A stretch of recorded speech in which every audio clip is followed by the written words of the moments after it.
Hello students, today I have come up with the second part of hydrogen from class 9 syllabus. So today I'll start with the preparation of hydrogen and I'll continue the preparation in the next video. So let's start with the preparation of hydrogen from metals. That is how metals are used to prepare hydrogen. Let's start. So for starting with this part, before starting with this part, let me first recapitulate the metal activity series. Potassium, sodium, calcium, magnesium, aluminium,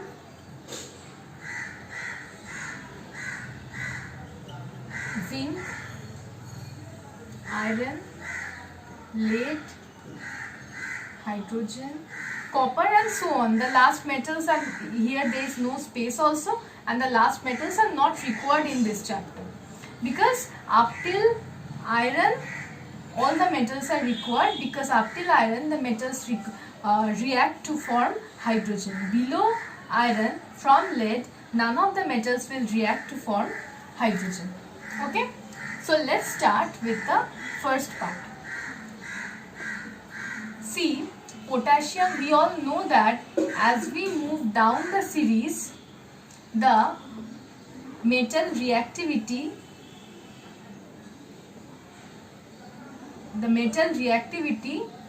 decreases, which means that potassium is most reactive, followed by sodium, followed by calcium, followed by magnesium and so on. So potassium being the topmost metal in the metal activity series, this is the most reactive metal. So potassium will easily react with cold water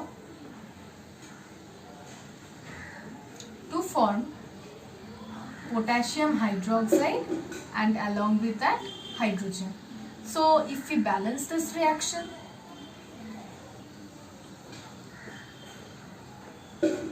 this is the balanced reaction. Potassium, sodium and calcium being the most reactive metals will form metal hydroxides on reaction with cold water. They do not require any other conditions, only they can directly react with cold water. Now since potassium is highly reactive, potassium reacts with cold water, this reaction is highly vigorous, exothermic and violent. Let's come to the next reaction with sodium. I am directly balancing it. Sodium also reacts with cold water to form sodium hydroxide and hydrogen. This reaction is also violent and vigorous, but it is less violent as compared to the reaction of potassium. Next, I will come to the reaction with calcium. Calcium also reacts with cold water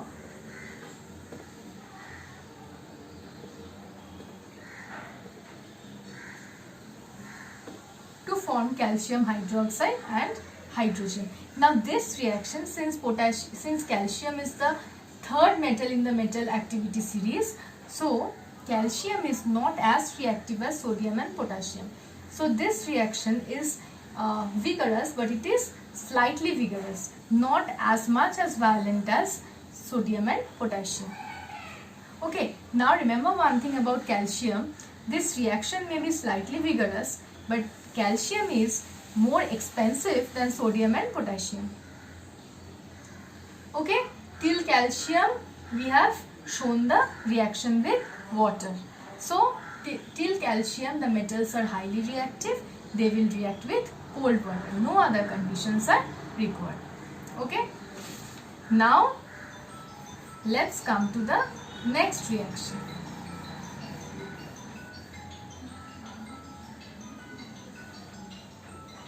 Next reaction is with magnesium. Now, magnesium. magnesium is not as reactive as the above three metals. So magnesium will not react with cold water, it will react with boiling water. And also remember, the reaction of magnesium, aluminium, zinc and iron are slow, not as fast and vigorous as these three metals. And magnesium, aluminium, zinc, iron will react with water to form oxides, respective oxides, and not hydroxides. Okay. And hydrogen will be liberated as it is liberated. Okay. Here already the reaction is balanced. We don't have to balance this reaction. The next reaction is with aluminium. Now aluminium, zinc, iron. These three metals do not react with boiling water to give hydrogen, but they react with steam.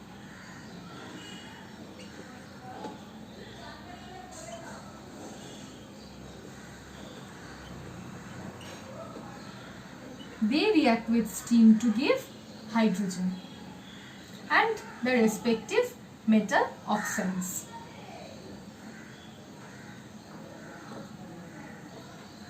So let's balance this reaction.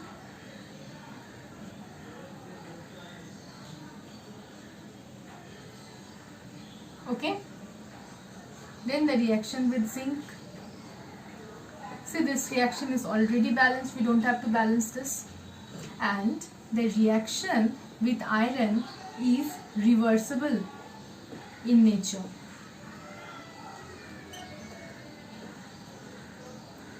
Let's balance this reaction.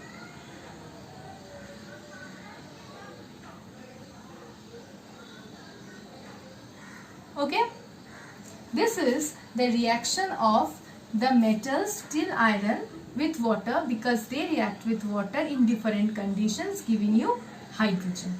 But after iron, lead will not react with water to give hydrogen. Okay.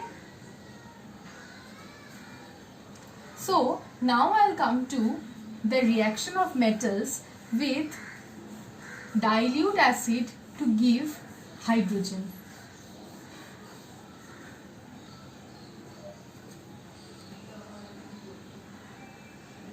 Okay, now remember one thing, the reaction of potassium, sodium and calcium with dilute sulfuric or dilute hydrochloric acid is very vigorous and highly explosive.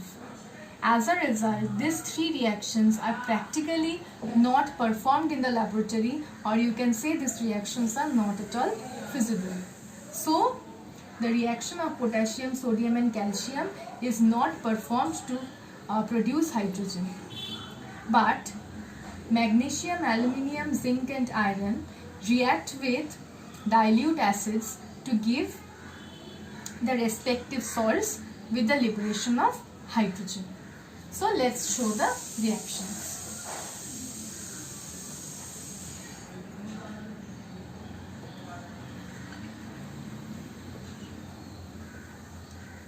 But remember, the acids should be dilute.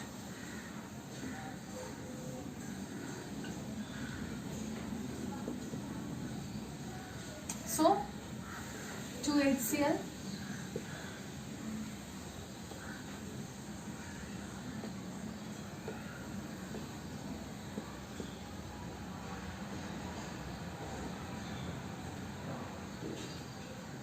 this reaction is already balanced, so no need of balancing this reaction.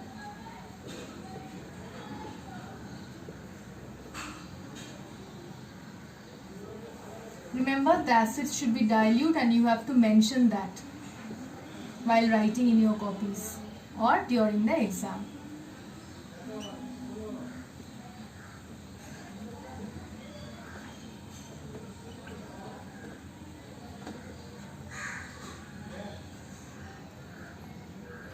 Okay, and the last reaction is with iron.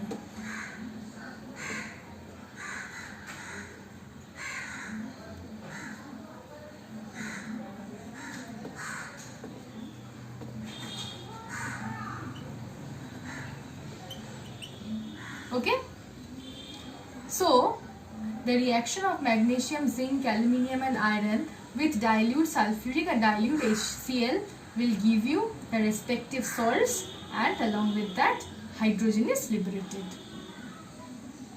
Okay, now remember another thing, that nitric acid cannot be used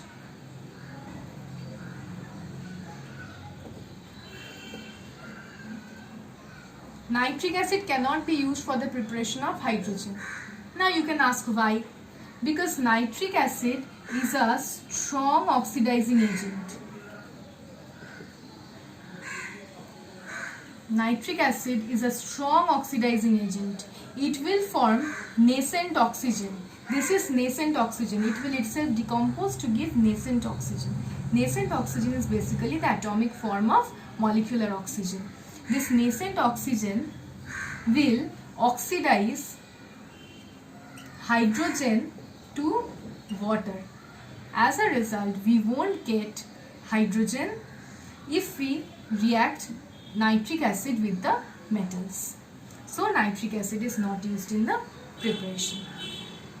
But very dilute solution of nitric acid can be used to prepare hydrogen if magnesium and manganese are used as the metals. Magnesium and manganese will react with very dilute nitric acid to give hydrogen, but selectively magnesium and manganese, no other metals. Now what will happen here, if we take very dilute solution of nitric acid, then that will reduce the oxidizing action of nitric acid. This dilution, excessive dilution with water will reduce the oxidizing action of nitric acid. So very dilute nitric acid will react with magnesium and manganese, because these two metals are moderately reactive. They are not very reactive or they are not non-reactive. Okay. Next I will come to the preparation of hydrogen from hot concentrated alkalis. Which two alkalis are taken here? Sodium hydroxide and potassium hydroxide. Hot concentrated solution of sodium hydroxide and potassium hydroxide. Okay, let's start. Here lead will react with the alkalis to form hydrogen. Up till this we have seen that lead does not react to form hydrogen, but lead will react with hot concentrated alkalis to form hydrogen.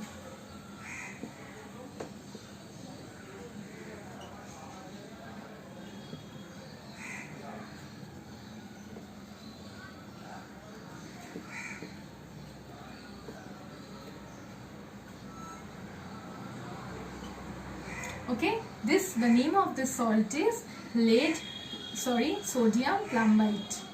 This is plumbite. The name of the salt is sodium plumbite.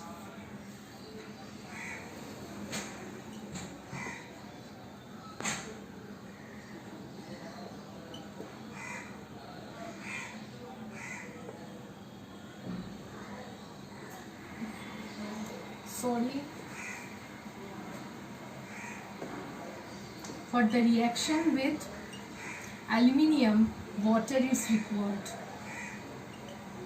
We will get sodium aluminate and along with that hydrogen. So let's balance this reaction.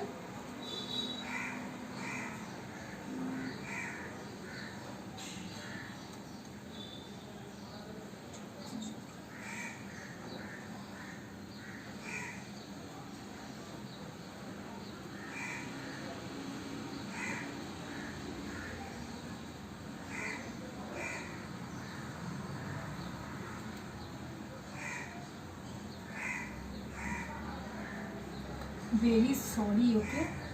The valency of aluminate is AlO2 minus. I have made a mistake here, so please be careful about it. This is sodium aluminate.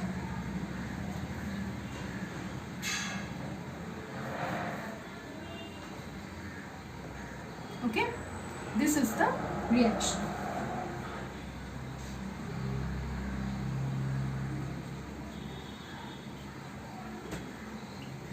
Zinc will react with NaOH to form sodium zincate.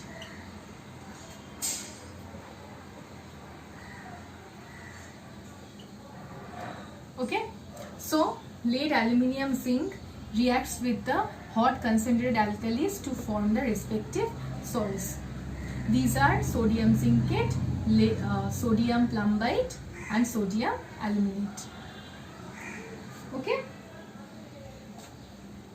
so these are more or less the general methods by which hydrogen can be prepared.